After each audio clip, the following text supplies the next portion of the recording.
चाहे फिर मुक्केबाज हो या फिर गैंग्स ऑफ वासेपुर या फिर छावा, ये एक्टर जब भी स्क्रीन पर आते हैं, ये सिर्फ एक्टिंग नहीं करते हैं बल्कि इस किरदार को जिंदा कर देते हैं। और अब बारी आती है उनकी हेलो बच्चों कहने की। नमस्कार, मैं हूँ किरण जैन और आप देख रहे हैं अमर उजाला डिजिटल। इस वक्त हमारे साथ है अभिनेता विनीत कुमार सिंह। विनीत, अमर उजाला में आपका स्वागत है। थैंक यू, बहुत बहुत धन्यवाद आपका। हेलो बच्चों, किस तरह से डिफाइन करेंगे इस जर्नी को? जैसा कि टाइटल है ना, हेलो बच्चों, ये कहीं ना कहीं बहुत सारे ऐसे स्टूडेंट्स जो जीवन में कुछ करना चाहते हैं, कहीं पहुंचना चाहते हैं, और उनके पेरेंट्स जो बच्चों के सपनों को पूरा करने के लिए दिन रात कोशिश करते हैं। वो सारे टीचर्स जो बच्चों को ज़िंदगी में एक दिशा देते हैं, और बहुत सारी और चीज़ें। तो ये शो उन सबको कहीं ना कहीं रिप्रेजेंट करता है। उनके लिए बहुत सारी रिलेटिबिलिटी है, और बहुत ही मेरे लिए एज एन एक्टर ये बिल्कुल नया है in terms of as an actor. लेकिन कहीं ना कहीं मेरी ज़िंदगी का भी हिस्सा ये दुनिया रही है। मैंने पढ़ाई मेडिकल की है, तो आई नो ये पूरा वर्ल्ड जो है। एक रियल लाइफ पर्सनालिटी को निभाना एक चैलेंजिंग भी था। हाँ, होता है बिल्कुल। वो भी तब जब वो आपके साथ समाज में अभी हों और काम कर रहे हों, तो कुछ कुछ चीज़ें होती हैं और उसका ध्यान रखना है, वो होता है।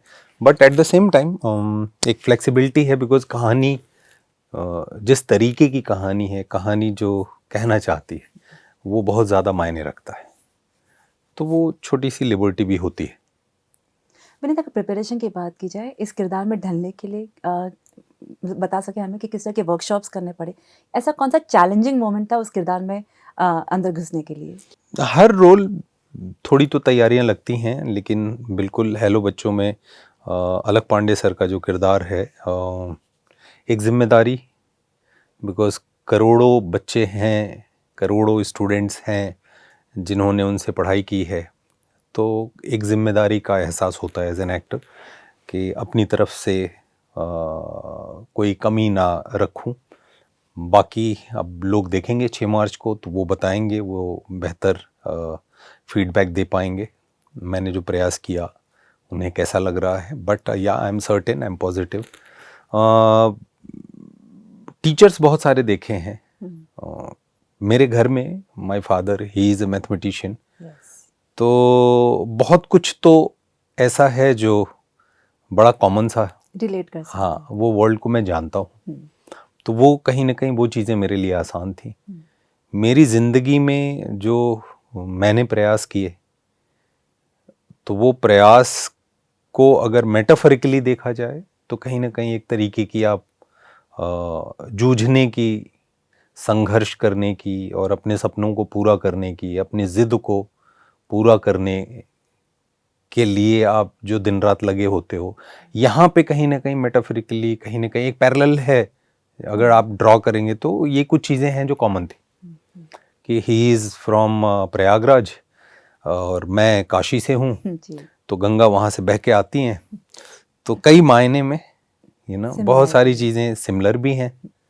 हाँ, लेकिन काफ़ी जिम्मेदारी भरा रोल है। आई एम श्योर अलग से मिलना तो हुआ रहेगा इस शूटिंग से पहला। ऐसे कौन सी बात आपको उनसे मिलने के बाद पता चली और आपके लिए काफ़ी सरप्राइजिंग भी थी और शॉकिंग भी थी? हाँ, मिलना हुआ बिल्कुल। मैं, अरुणाव, हम लोग और डायरेक्टर, हम सब लोग ने काफ़ी सारा वक्त बिताया उनके साथ, उनको सुना। मेरा तो एक ही मकसद था, सुनो, है ना। बॉडी लैंग्वेज, मैनरिज्म, आप ऑन स्क्रीन क्लासरूम में आपने देखा होगा, आपको वो सब वीडियोस मिल जाती हैं, और कुछ एक और उससे रिलेटेड वीडियोस मिल जाती हैं, लेकिन उसके परे भी ज़िंदगी होती है। तो मुझे वो ज़्यादा समझने की ज़रूरत थी।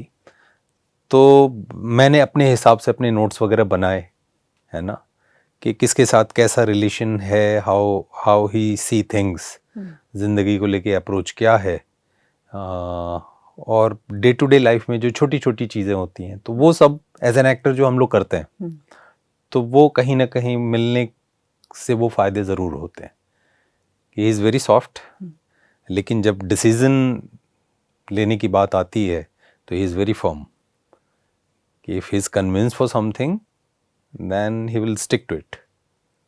विनीत, अगर आपकी बात की जाए किरदारों की तैयारी, जैसे आपने कहा कि आप लिखते थे, किस तरह की तैयारी आप करते थे? कई बार हम एक्टर से बात करते हैं कि इन्हें वॉइस नोट्स लेकर सुनना पसंद है, किसे लिखना पसंद है।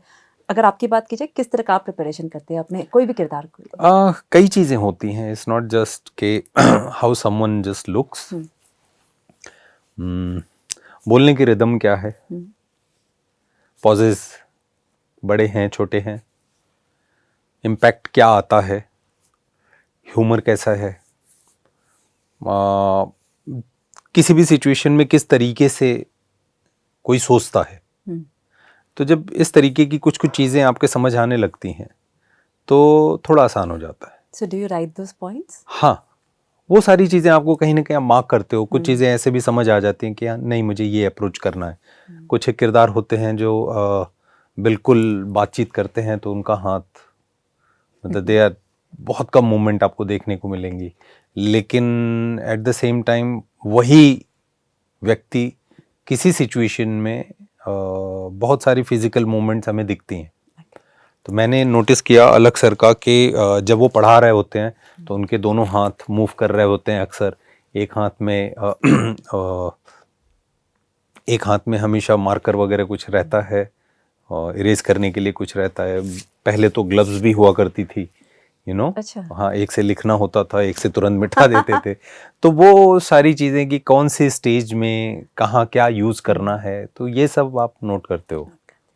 ना, इंडिया में कोचिंग इंस्टीट्यूट्स को भी लेके काफ़ी डिबेट होती है। कई जगह अच्छी है, कई जगह सिर्फ क्या कहा जाता है कि पैसे कमाने के लिए एजुकेशन सिस्टम अभी तक हमारा सही नहीं है। नाउ सिंस आप इस जर्नी का हिस्सा रह चुके हैं हमारे एजुकेशन सिस्टम का, बतौर actor, how would you define this now? सही, समय के साथ चीज़ें ग्रो होती हैं। अभी अगर जब तक इंटरनेट नहीं आया था, कभी सोचा भी नहीं था कि आप किसी चीज़ की पढ़ाई करना चाहते हैं और घर से बैठे बैठे आप उसे पढ़ पाते हो, कभी सोचा भी नहीं था।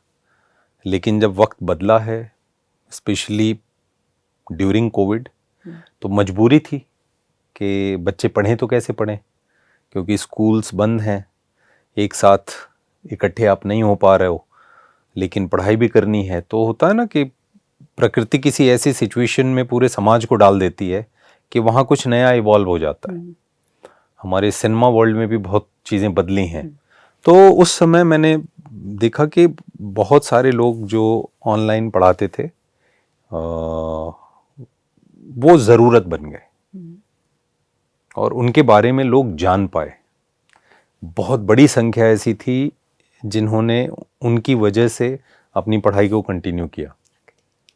तो टाइम टू टाइम चीज़ें अपग्रेड होती हैं और होनी भी चाहिए, उसे स्वीकार भी करना चाहिए। कुछ चीज़ें किसी समय में ठीक थी, लेकिन जब वक्त बदलता है तो हमें अपग्रेड करने की ज़रूरत होती है। बेसिक, आप जो भी फ़ोन आप यूज़ कर रहे हैं, मुझे नहीं लगता कि आज से कुछ सालों के बाद यही फ़ोन आपके पास होगा, सेम मॉडल होगा, नहीं, हम अपग्रेड करते हैं। तो दैट इज़ द थिंग। नई पत्तियां भी पेड़ों में तभी आती हैं जब पुरानी झड़ जाती।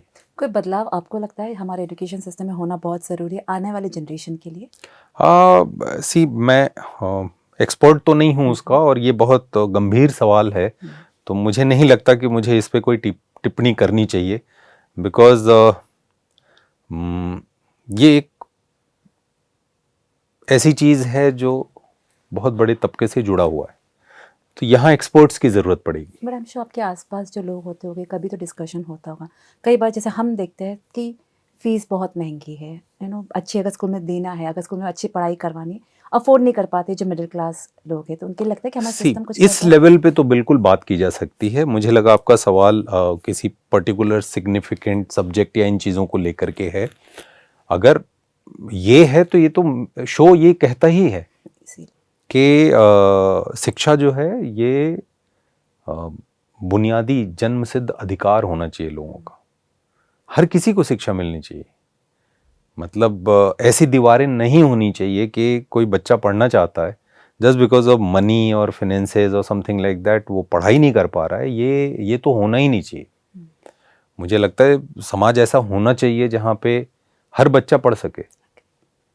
अगर कोई बच्चा ज़्यादा पढ़ना चाहता है, किसी स्पेसिफिक डायरेक्शन में जाना चाहता है, तो कहीं ना कहीं हमारा डिज़ाइन ऐसा हो कि वो उसे उस दिशा में बढ़ने के लिए सपोर्ट करे।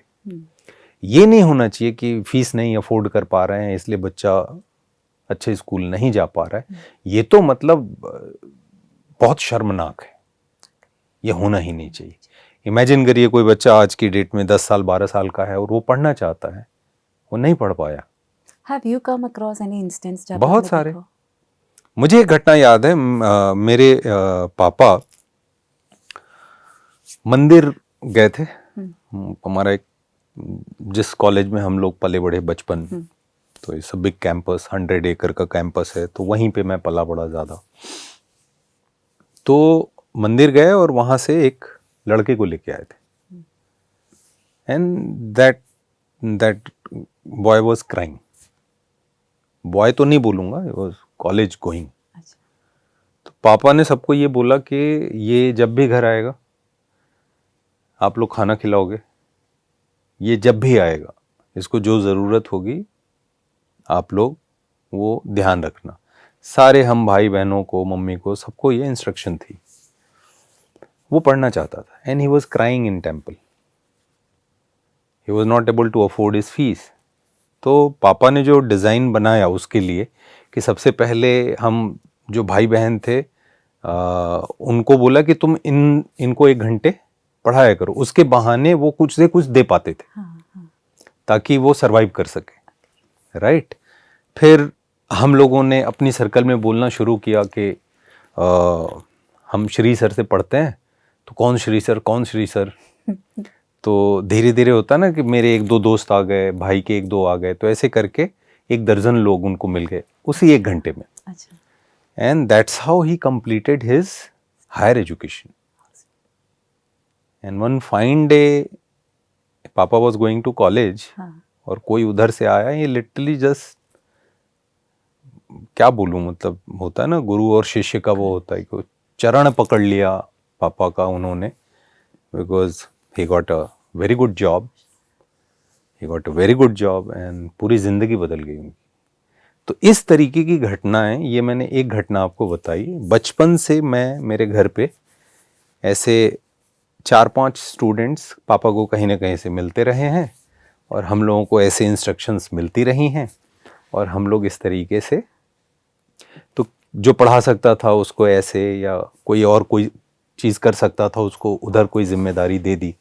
तो आप इस तरीके से जब कंट्रीब्यूट करते हो तो किसी की ज़िंदगी बदलती है। तो विनीत मेक श्योर करते हैं कि जो पापा की लेगेसी है वो मैं अब कंटिन्यू करूँगा। अगर मुझे मौका मिलेगा तो मैं भी इसी तरह से आगे इस लेगेसी को बढ़ाते रहूँगा। बिल्कुल करना चाहिए। आप अगर दाता की स्थिति में हैं और अगर ऊपर वाले ने आपको सामर्थ्यवान बनाया है, तो मैं हमेशा ये बोलता हूँ कि थोड़ा शेयर करिए। And Vineet, lastly, how is life as a fatherhood? बहुत बढ़िया, बहुत ही बढ़िया।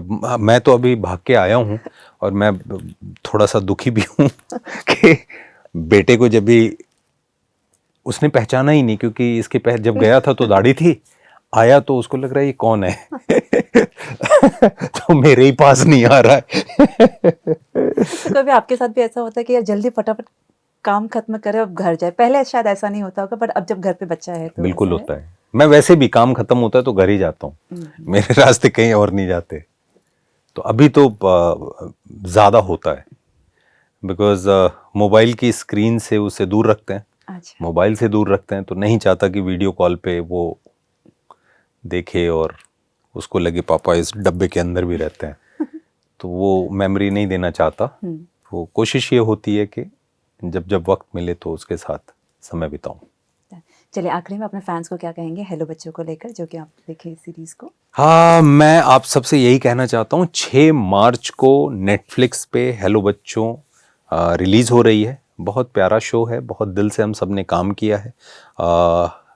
TVF द वायरल फीवर का नाम भी आपने सुना होगा। इन लोगों ने पहले भी बहुत कमाल कमाल की सीरीज़ बनाई हैं। They are the producer Arunabh Kumar, और डायरेक्टर हैं प्रतीश मेहता। और बहुत बढ़िया शो है, मुझे लगता है आप लोगों को पसंद आएगा। मैंने अपनी तरफ से छावा और बाकी जो फिल्में हैं मुक्काबाज वगैरह, उससे बिल्कुल हट के कुछ प्रयास किया है। Fingers are crossed. प्यार दीजिए, देखिए। Perfect. Vinay, thank you so much for answering my questions. you. And all the best. Thank you.